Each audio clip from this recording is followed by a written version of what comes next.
যাদের ধারণা ও একদমই চুপচাপ, কথা বলে না, ঠান্ডা, কান্নাকাটি করে না, তাদের জন্য আজকের এই ভিডিওটি দেখলে বুঝতে পারবেন ও আসলে বাইরে গেলে কি করে।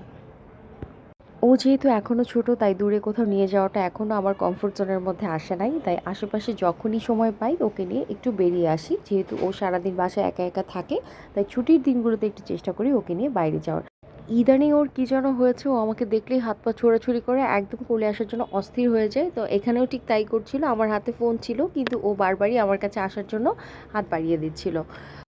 আমাদের পেছনেও একটা কাপল বসা ছিল, তাদের 2টা বেবি ছিল, কিন্তু তাদের 2জন বেবি যতটা না দুষ্টুমি করছিল তার চেয়ে বেশি দুষ্টুমি করছিল আমার শ্রেয়ান।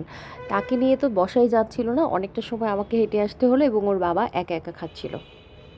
রেস্টুরেন্টের সেকেন্ড ফ্লোরে ছিল, আমি first floor to second floor একবার হাঁটাহাঁটি করলাম, তারপর আবার ওকে নিয়ে বসলাম। এটা হচ্ছে অর্ডার দেওয়ার আগের মুহূর্ত। সে মেনু কার্ডটা নিয়েই টুকি খেলা শুরু করে দিয়েছে। নতুন একটা খেলা পেয়েছে সে। কোনো কিছু পেলেই, সেটা কাপড় হোক বা যা কিছুই হোক, সে সব কিছুতে মুখটা ঢাকবেই, ঢেকে এটাকে টুকি খেলবে। বলতে পারে না, কিন্তু খেলাটা সে বুঝে গেছে একদমই। তো এটাই সে খেলছিল বারবার। আমি তার কাছ থেকে নিয়ে নিচ্ছিলাম অর্ডারটা করার জন্য, যে অর্ডারটা করি তারপর তোমাকে দিচ্ছি, না তার তখনই তাকে দিতে হবে।